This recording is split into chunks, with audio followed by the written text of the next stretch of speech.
بسم اللہ الرحمن الرحیم۔ باب اوقات الصلاۃ، نماز کے وقتوں کا باب۔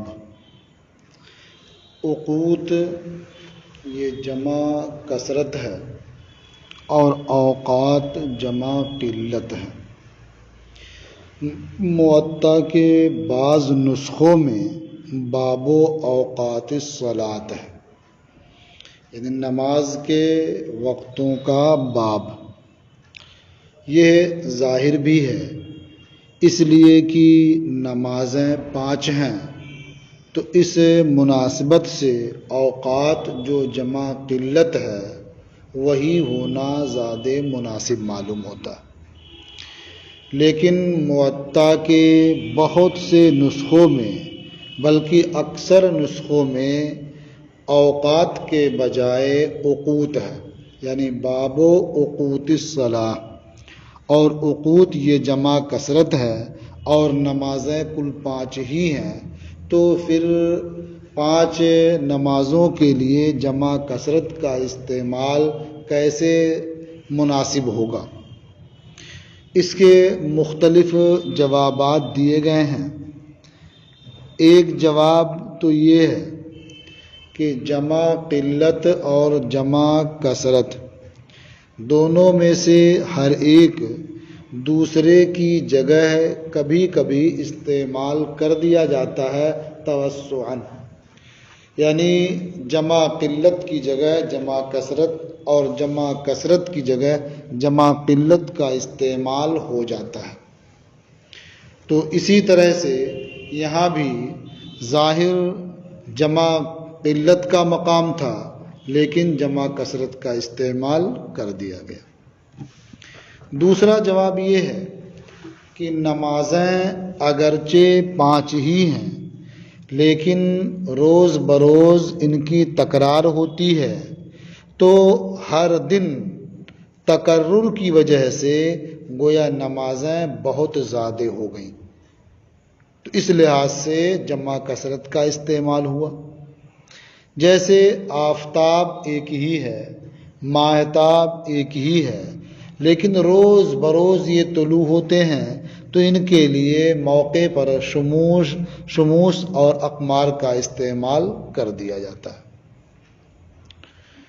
اور ایک جواب یہ بھی ہے کہ نمازیں اگرچہ 5 ہی ہیں، لیکن اللہ رب العزت نے 50 نمازیں فرض فرمائی تھیں، پھر اس امت کی آسانی کے لیے کم کر کے 5 کر دی، لیکن ثواب 50 کا ہی باقی رکھا۔ تو گویا دیکھنے میں جو ایک نماز ہے وہ 10 نمازوں کے برابر ہے، اور 5 نمازیں 50 نمازوں کے برابر ہیں اجر و ثواب میں، اس لیے اوقات کے بجائے اوقات جو جمع کثرت ہے اس کا استعمال کیا گیا۔ یہ اور اس طرح سے اور جوابات دیے گئے اوقات کے بجائے اوقات کے استعمال کے صحیح اور درست ہونے کے۔ اور نماز کے وقتوں کا بیان شروع کیا، تو یہ کل کے سبق میں آپ سن چکے ہیں کہ نماز کا سبب ہے۔ جب وقت ہوتا ہے تو نماز ذمے میں لازم ہوتی ہے، اور جب نماز ذمے میں لازم ہوگی تو طہارت کا تقاضا ہوگا، طہارت ضروری ہوگی، اس لیے سب سے پہلے انہوں نے باب اوقات الصلاۃ شروع کیا۔ اللہ رب العزت کا ارشاد ہے، ان الصلاۃ کانت علی المؤمنین کتابا موقوتا، بے شک نماز ایمان والوں پر فرض ہے، وقت باندھا ہوا۔ یعنی نماز کے جو اوقات ہیں یہ اللہ رب العزت کی جانب سے مقرر ہیں، اس لیے نماز کے اوقات کو یہ بیان کرتے ہیں۔ قال محمد بن الحسن، محمد ابن حسن نے فرمایا۔ محمد ابن حسن سے مراد وہی امام محمد ابن حسن شیبانی ہیں جن کی یہ کتاب ہے۔ اخبرنا مالک بن انس ان یزید بن زیاد، ہمیں خبر دی مالک ابن انس نے۔ یہ مالک ابن انس وہی ہیں جو فقہ کے ائمہ اربعہ میں سے ایک مشہور امام ہیں، جن کی کتاب موطا امام مالک مشہور ہے۔ تو چونکہ امام محمد رحمۃ اللہ تعالی علیہ نے امام مالک رحمۃ اللہ علیہ سے یہ احادیث روایت کی ہیں، حاصل کی ہیں، اس لیے فرماتے ہیں اخبرنا مالک ابن انس، ہمیں خبر دی مالک ابن انس نے۔ یہی ایک بات اور سمجھ لیں، آپ اس کتاب میں پڑھیں گے یہاں اخبرنا ہے اور کہیں حدثنا پڑھیں گے، کہیں اخبرنی آئے گا اور کہیں حدثنی آئے گا۔ اصطلاح کے لحاظ سے دونوں میں فرق ہے۔ دیکھیے، پہلے زمانے میں جو درس حدیث کا معمول تھا وہ یہ تھا کہ کبھی شیخ یہ قرات کرتے اور تلامذہ احادیث کی سماعت فرماتے۔ تو جو احادیث اس طرح سے روایت کی گئیں کہ شیخ نے قرات کی اور تلامذہ نے سنا، تو اب ان تلامذہ میں سے اگر کوئی اس حدیث کی روایت کرے گا تو کہے گا حدثنا، یعنی شیخ کا نام ذکر کرے گا اس کے بعد کہ فلاں شیخ نے ہم سے حدیث بیان فرمائی۔ اور اگر شیخ ہی قرات کر رہا ہے لیکن سننے والے بہت نہیں ہیں، صرف ایک تلمیذ ہے، تو اب جب اس حدیث کی وہ روایت کرے گا تو کہے گا حدثنی فلان، مجھ سے فلاں نے حدیث بیان کی۔ تو آپ سمجھ گئے ہوں گے کہ حدثنا اور حدثنی میں فرق کیا ہوا۔ شیخ قرات کر رہا ہے، سننے والے بہت سے ہیں، تو جب ان میں سے کوئی روایت کرے گا تو حدثنا کہے گا، اور اگر سننے والا کوئی ایک ہی ہے وہ روایت کرے گا تو حدثنی کہے گا۔ اور دوسرا طریقہ درس کا یہ تھا کہ کوئی تلمیذ قرات کرتا، شیخ سماعت فرماتے، اور جہاں کہیں کوئی غلطی ہوتی اس کی اصلاح فرما دیتے اور باقی تلامذہ بھی سنتے رہتے۔ تو اگر کسی تلمیذ نے قرات کی ہے شیخ کے سامنے اور باقی تلامذہ نے سنا، تو اب ان میں سے جب کوئی اس حدیث کی روایت کرے گا تو کہے گا اخبرنا فلان، ہمیں فلاں نے خبر دی۔ اور اگر جو قرات کر رہا تھا وہ تنہا ہے اور شیخ نے سماعت کیا تو وہ روایت کرے گا تو کہے گا اخبرنی۔ تو گویا اخبرنا اور اخبرنی میں شیخ قرات نہیں کرتا ہے بلکہ تلمیذ قرات کرتا ہے شیخ کے سامنے۔ اب اگر وہ کئی ایک ہیں تو روایت کرنے کے وقت اخبرنا کہیں گے، اور تنہا ہے تو روایت کرنے کے وقت اخبرنی کہے گا۔ تو امام محمد رحمۃ اللہ تعالی علیہ نے فرمایا اخبرنا مالک بن انس، ہمیں خبر دی مالک ابن انس نے۔ ایک چیز اور بھی آپ ملحوظ رکھیں کہ اس کے پڑھنے میں بسا اوقات بعض طلباء غلطی کرتے ہیں اور وہ پڑھتے ہیں اخبرنا را کے سکون کے ساتھ۔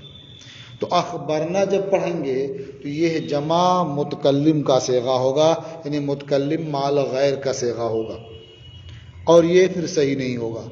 یہ اخبرا واحد مذکر غائب کا صیغہ ہے، اور نہ جو ضمیر ہے وہ مفعول ہے، اور آگے جو مالک بن انس ہے وہ اخبرا کا فاعل ہے۔ اس لیے آپ دھیان دیں گے جب بھی اسے پڑھیں تو اخبرنا نہیں بلکہ اخبارنا، را پر زبر، اور ایسے ہی واحد کا صیغہ ہوگا تو اخبارنی، اور حدثنا اور حدثانی یعنی وہاں سا پر زبر ہوگا. تو اخبرنا مالک بن انس، ہمیں خبر دی مالک ابن انس نے، ان یزید ابن زیاد، وہ یزید ابن زیاد سے روایت کرتے ہیں، مولا بنی ہاشم، جو بنی ہاشم کے آزاد کردہ ہیں. یعنی یزید ابن زیاد یہ بنی ہاشم کے آزاد کردہ ہیں. مولا آزاد کرنے والے کے لیے بھی بولا جاتا ہے اور مولا اس کے لیے بھی بولا جاتا ہے جسے آزاد کیا گیا ہے. عن عبداللہ ابن رافع مولا ام سلمۃ رضی اللہ عنہا زوج النبی صلی اللہ علیہ وسلم عن ابی ہریرہ. یہ یزید ابن زیاد جو بنی ہاشم کے آزاد کردہ ہیں وہ عبداللہ ابن رافع سے روایت کرتے ہیں. یہ عبداللہ ابن رافع نبی کریم صلی اللہ تعالی علیہ وسلم کی زوجہ حضرت ام سلمہ رضی اللہ تعالی عنہا کے آزاد کردہ ہیں. عن ابی ہریرہ، یہ عبداللہ ابن رافع حضرت ابو ہریرہ رضی اللہ تعالی عنہ سے روایت کرتے ہیں. انہ سأل، اچھا یہ ان ابی ہریرہ آیا ہے چونکہ پہلی بار آپ کے سامنے یہ نام آ رہا ہے کتاب میں. حضرت ابو ہریرہ رضی اللہ تعالی عنہ کثیر الروایہ صحابی رسول ہیں، کثرت سے انہوں نے احادیث کی روایت کی ہے، لیکن ان کا اصل نام کیا ہے اس سلسلے میں بہت اختلاف ہے. راجح قول یہ ہے کہ حضرت ابو ہریرہ کا نام عبد الرحمن ابن صخر ہے. ان کی وفات سن 59 ہجری میں ہوئی یا اس سے 1-2 سال پہلے ہوئی. یہ بہت معروف اور مشہور صحابی رسول ہیں اور صحابہ میں سب سے زیادہ احادیث کی روایت کرنے والے یہی ہیں. اس کی وجہ بھی انہوں نے بیان فرمائی جسے مختصر میں آپ کے سامنے پیش کر دوں کہ نبی کریم صلی اللہ تعالی علیہ وسلم کی بارگاہ میں انہوں نے ایک مرتبہ عرض کیا کہ میں جو آپ سے باتیں سنتا ہوں سب اچھی طرح سے یاد نہیں رہ جاتی ہیں، تو میرے لیے دعا فرما دیں تاکہ مجھے وہ یاد رہ جائیں. تو نبی کریم صلی اللہ تعالی علیہ وسلم نے ان کے حق میں دعا فرمائی. اس کی صورت یہ بیان کی گئی کہ حضور نے ارشاد فرمایا کہ پھیلا دو، تو ان کے پاس ایک کمبل تھا، انہوں نے پھیلا دیا. حضور نے اس میں کچھ اپنے ہاتھوں سے رکھا، ڈالا جو بظاہر نظر نہیں آ رہا تھا، پھر کہا اسے سینے سے لگا لو. تو حضرت ابو ہریرہ رضی اللہ تعالی عنہ نے اسے اپنے سینے سے لگا لیا اور فرماتے ہیں کہ اس کے بعد سے مجھے کوئی حدیث نہیں بھولی، میں نے جو کچھ نبی کریم صلی اللہ تعالی علیہ وسلم سے سنا مجھے محفوظ رہا، مجھے یاد رہا. اس لیے یہ صحابہ میں سب سے زیادہ احادیث کی روایت کرنے والے ہیں. انہ سألہ عن وقت الصلاۃ، انہوں نے ان سے نماز کے وقت کے بارے میں پوچھا. اب آپ سوچتے ہوں گے انہوں نے ان سے پوچھا تو کنہوں نے کن سے پوچھا؟ تو یہ شبہہ ہوتا ہے. اس کتاب میں اس قسم کے شبہات کے ازالے کے لیے ایک کوشش کی گئی ہے کہ ضمیروں کے نیچے ہندسے یعنی گنتیاں لکھ دی گئی ہیں تاکہ ضمیر کا مرجع کون ہے، یہ ضمیر کدھر لوٹ رہی ہے، اس کی تعین میں آسانی ہو جائے. تو آپ کتاب میں دیکھیں انہو میں جو ضمیر منصوب ہے اس کے نیچے 2 گنتی لکھی ہوئی ہے، 2 کی گنتی لکھی ہے. اب اوپر کی سطر میں آپ دیکھیں تو ان عبداللہ ابن رافع میں جو ان عبداللہ ہے اس کے نیچے بھی وہ گنتی لکھی ہوئی ہے. اس کا مطلب یہ ہوتا ہے کہ انہو میں جو ضمیر ہے، ضمیر منصوب، وہ عبداللہ ابن رافع کی طرف راجع ہے، اور سألہو میں سألہ کے نیچے بھی 2 کی گنتی لکھی ہوئی ہے، اس کا مطلب ہوا کہ اس کا مرجع بھی عبداللہ ابن رافع ہے۔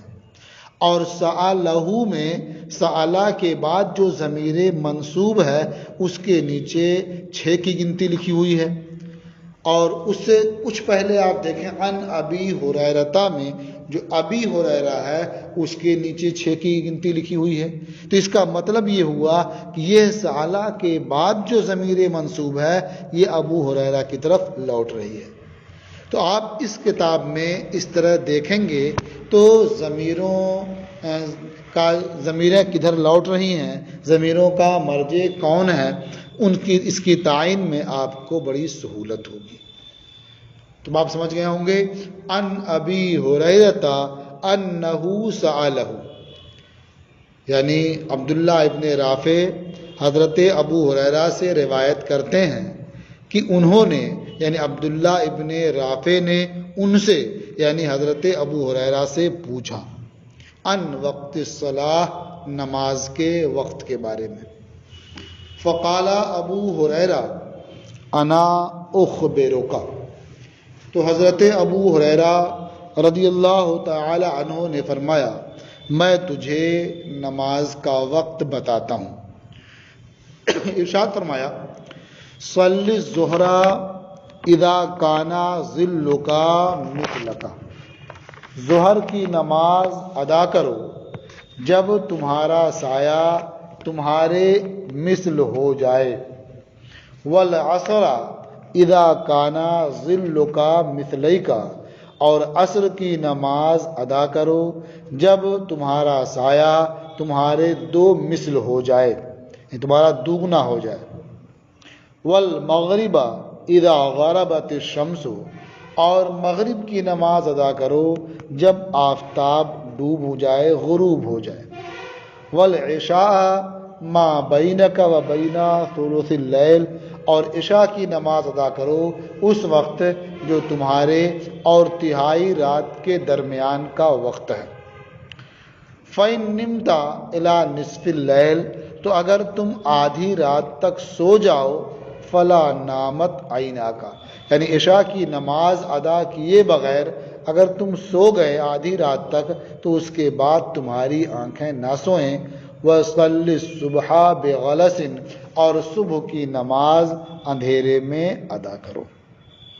یہ حضرت ابو ہریرہ رضی اللہ تعالی عنہ نے حضرت عبداللہ ابن رافع سے بیان کیا، انہیں بتایا اور نماز کے وقتوں کی خبر دی۔ اب ظہر کا وقت کب شروع ہوتا ہے اس بارے میں تو تقریباً سب کا اس بات پر اتفاق ہے کہ جیسے ہی آفتاب ڈھلتا ہے ظہر کا وقت شروع ہو جاتا ہے، یعنی زوال شمس سے ظہر کا وقت شروع ہوتا ہے، یہ اتفاقی مسئلہ ہے، اس میں اختلاف نہیں ہے۔ لیکن ظہر کا وقت کب تک رہتا ہے اس سلسلے میں ائمہ مجتہدین کے درمیان اختلاف ہے۔ امام مالک رحمۃ اللہ تعالی علیہ کے نزدیک ظہر کا وقت یہ ہے کہ ہر شے کا سایہ اس کے مثل ہو جائے اس مقدار کے علاوہ جس مقدار پر آفتاب ڈھلا تھا۔ تو آفتاب ڈھلنے کے وقت جو مقدار ہوتی ہے سائے کی اسے سایہ اصلی کہتے ہیں۔ یہ آفتاب جب نصف النہار پر ہوتا ہے ڈھلنے کے وقت میں اس سے ذرا سا پہلے جو سایہ ہوتا ہے اسے سایہ اصلی کہتے ہیں۔ تو گویا امام مالک رحمۃ اللہ تعالی علیہ کے نزدیک ہر شے کا سایہ اصلی کے علاوہ ایک مثل ہو جائے تو ظہر کا وقت ختم ہو جاتا ہے، اور اس کے فوراً بعد ہی عصر کا وقت شروع ہو جاتا ہے، یعنی درمیان میں کوئی فاصلہ نہیں ہے جیسے ہی ظہر کا وقت ختم ہوا عصر کا وقت شروع ہو گیا۔ یہ امام مالک رحمۃ اللہ علیہ کے نزدیک ہے۔ اور امام شافعی رحمۃ اللہ علیہ فرماتے ہیں کہ ظہر کا آخر وقت یہ کہ ہر شے کا سایہ اس کے مثل ہو جائے، ایک مثل، لیکن ان کے نزدیک ظہر کے آخر وقت میں اور عصر کے اول وقت میں فاصلہ ہے، یعنی تھوڑا سا وقت ہوتا ہے کہ مثل پر ادنا حصہ سایہ بڑھ جائے تو عصر کا وقت شروع ہوتا ہے۔ تو گویا امام شافعی رحمۃ اللہ تعالی علیہ کے ہاں ظہر کے آخر وقت اور عصر کے اول وقت میں تھوڑا فاصلہ ہوتا ہے، جو نہ ظہر کا وقت ہے اور نہ عصر کا وقت ہے۔ اور امام احمد ابن حنبل رحمۃ اللہ علیہ کے نزدیک ہر شے کا سایہ اس کے ایک مثل ہو جائے تو ظہر کا وقت ختم ہو جاتا ہے، عصر کا وقت شروع ہو جاتا ہے۔ انہوں نے ظہر اور عصر کے درمیان فاصلے کا ذکر نہیں کیا ہے۔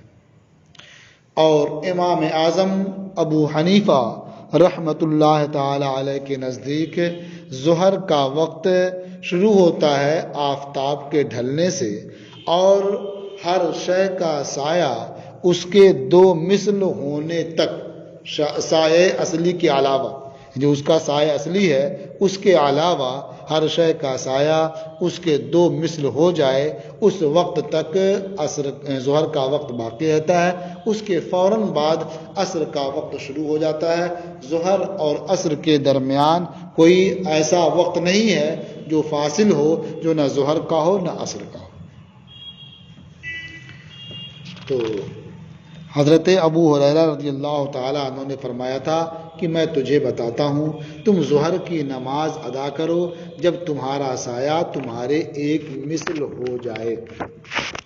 تو گویا انہوں نے جو وقت بیان کیا وہ نمازوں کا جو مستحب وقت ہے، جو بہتر وقت ہے، وہ بیان کیا۔ اسی لیے احناف کے نزدیک بھی بہتر یہ ہے کہ ظہر کی نماز ہر شے اس وقت ادا کی جائے جب ہر شے کا سایہ ایک مثل سے پہلے ہو، یعنی مثل اول ہی میں ظہر کی نماز ادا کی جائے اور مثل ثانی میں عصر کی نماز ادا کی جائے، یعنی مثل ثانی ختم ہو جائے اس کے بعد عصر کی نماز ادا کی جائے۔ گویا آسان لفظوں میں یہ کہہ سکتے ہیں کہ مثل اول کے اندر ہی ظہر کی نماز پڑھ لی جائے اور مثل ثانی کے بعد عصر کی نماز ادا کی جائے، تو اس طرح کرنے میں کسی نے ہر ایک کے نزدیک وہ نماز اپنے وقت میں ہوگی اور صحیح ہوگی، یہ بہتر ہے۔ اور انہوں نے فرمایا تھا کہ وَالْعَصْرَ اِذَا كَانَ ظِلُّكَ مِثْلَيْكَ، اور عصر کی نماز پڑھو جب تمہارا سایہ تمہارے دو مثل ہو جائے۔ اس سلسلے میں بھی ائمہ کا مذہب آپ نے سماعت کر لیا۔ وَالْمَغْرِبَ اِذَا غَرَبَتِ الشَّمْسُ، اور مغرب کی نماز اس وقت پڑھو جب آفتاب غروب ہو جائے۔ تو اس سے معلوم ہو گیا کہ ظہر اور عصر کے درمیان وقت فاصل نہیں ہے، صرف امام شافعی رحمۃ اللہ علیہ کے نزدیک تھوڑا سا ادنا سا حصہ ہے جو فاصل ہے ظہر اور عصر کے وقت کے درمیان۔ اور باقی جو تین ائمہ ہیں مشہور، ان کے نزدیک ظہر اور عصر کے وقت میں کوئی حد فاصل نہیں ہے، کوئی ایسا وقت نہیں ہے جو نہ ظہر کا ہو نہ عصر کا ہو۔ اور باقی جو تین ائمہ ان کے نزدیک اس بات پر بھی اتفاق ہے کہ جب ظہر کا وقت ختم ہو جاتا ہے تو اس کے بعد فوراً عصر کا وقت شروع ہو جاتا ہے۔ یہ اور بات ہے کہ ظہر کا وقت کب ختم ہوتا ہے، اس سلسلے میں اختلاف ہے۔ مغرب کی نماز پڑھیں جب آفتاب غروب ہو جائے، یہ اس کا اول وقت ہے، اور یہ وقت کب تک رہتا ہے اس سلسلے میں بھی اختلاف ہے۔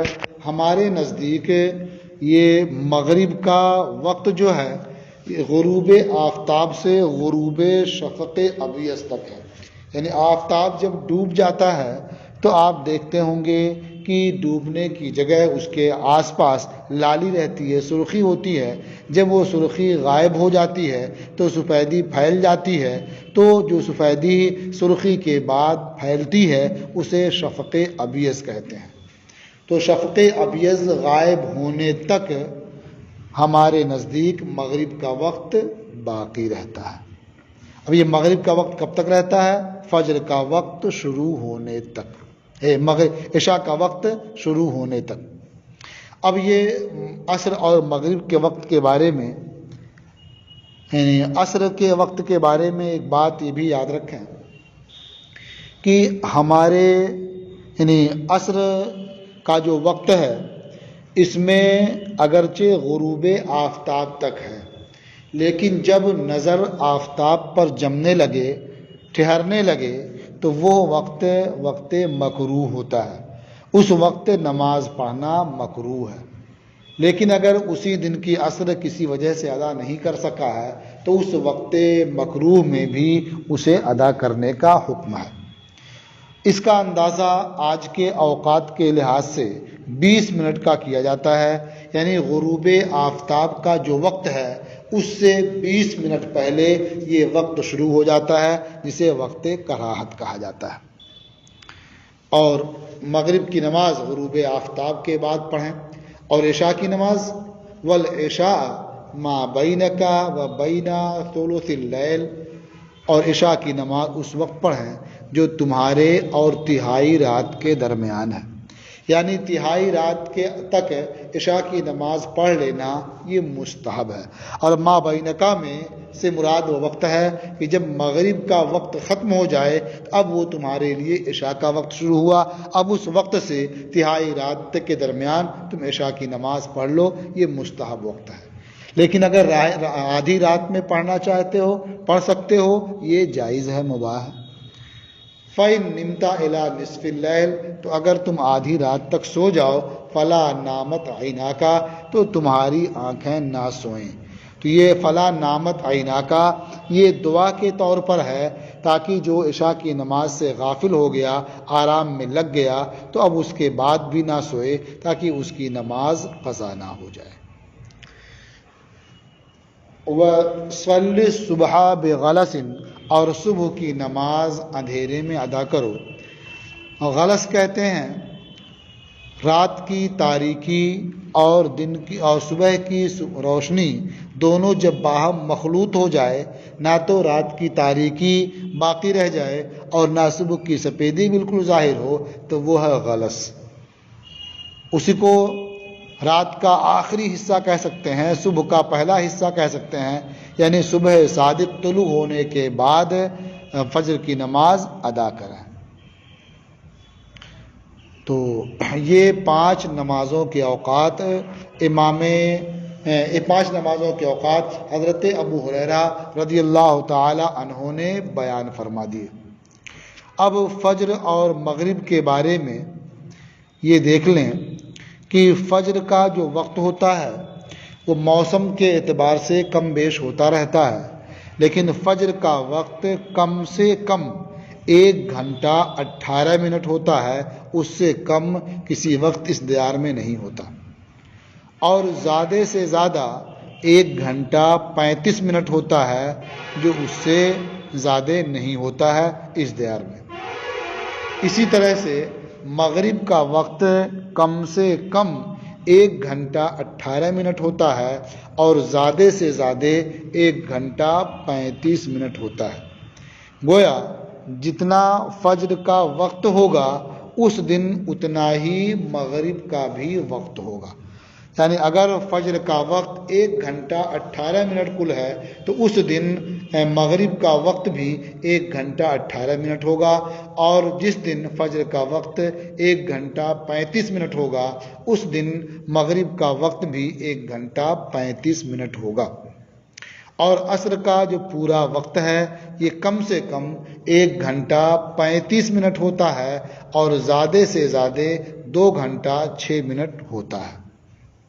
تو یہ ہے نمازوں کے اوقات کا بیان۔ اب امام محمد رحمۃ اللہ تعالی علیہ کچھ وضاحت فرماتے ہوئے ارشاد فرماتے ہیں قال محمد هذا قول ابی حنیفہ رحمہ اللہ فی وقت العصر۔ امام محمد رحمۃ اللہ تعالی علیہ نے فرمایا کہ یہ امام اعظم ابو حنیفہ رحمۃ اللہ تعالی علیہ کا قول ہے عصر کے وقت کے بارے میں، یعنی عصر کی نماز ادا کرو جب تمہارا سایہ تمہارے 2 مثل ہو جائے، یعنی 2 مثل ہونے پر عصر کا وقت شروع ہوتا ہے۔ یہ امام اعظم ابو حنیفہ رحمۃ اللہ علیہ کا قول ہے۔ وَكَانَ يَرَى الْإِسْفَارَ فِي الْفَجْرِ، اور امام اعظم ابو حنیفہ رحمۃ اللہ تعالی علیہ نماز فجر میں اسفار یعنی روشن کرنے کو بہتر سمجھتے تھے، کیونکہ اس میں دیا ہے صبح کی نماز اندھیرے میں ادا کرو، اور امام اعظم ابو حنیفہ رحمۃ اللہ علیہ اسفار کو پسند فرماتے تھے۔ چونکہ روایتیں اس سلسلے میں مختلف ہیں، بعض روایتوں میں صاف صاف ہے اسفروا بالفجر فإنه اعظم للأجر، یعنی فجر روشن کر کے ادا کرو کیونکہ اس میں اجر و ثواب زیادہ ہے، روشن کر کے پڑھیں گے لوگ زیادہ جمع ہو جائیں گے، جماعت لمبی ہوگی، اجر و ثواب زیادہ ملے گا۔ وَأَمَّا فِي قَوْلِنَا، اور امام محمد رحمۃ اللہ علیہ فرماتے ہیں لیکن ہمارے قول میں فَإِنَّا نَقُول، تو ہم کہتے ہیں اِذَا زَادَ الظِّلُّ عَلَى الْمِثْلِ، جب سایہ مثل سے زیادہ ہو جائے، فَصَارَ مثل الشَّيْءِ وَزِيَادَةً مِنْ حِينَ زَالَتِ الشَّمْسِ، اور آفتاب ڈھلنے کے وقت سے شے کے مثل ہونے سے تھوڑا سا زیادہ ہو جائے، کچھ زیادت آ جائے، فقد دخلا وقت العصر، تو عصر کا وقت داخل ہو گیا۔ یعنی 2 مثل ہونے کے بعد عصر کا وقت نہیں آتا ہے، بلکہ مثل ثانی میں ہی عصر کا وقت آ جاتا ہے، یعنی مثل ثانی شروع ہوتے ہی عصر کا وقت شروع ہو جاتا ہے۔ وَأَمَّا أَبُو حَنِيفَةَ فَإِنَّهُ قَالَ لَا يَدْخُلُ وَقْتُ الْعَصْرِ حَتَّى يَصِيرَ الظِّلُّ مِثْلَيْهِ، اور امام اعظم ابو حنیفہ رحمۃ اللہ تعالی علیہ نے فرمایا کہ عصر کا وقت نہیں ہوتا ہے یہاں تک کہ سایہ 2 مثل ہو جائے، یعنی امام اعظم ابو حنیفہ رحمۃ اللہ علیہ کے نزدیک عصر کا وقت اس وقت شروع ہوگا جب ہر شے کا سایہ اس کے 2 مثل ہو جائے، سایہ اصلی کے علاوہ۔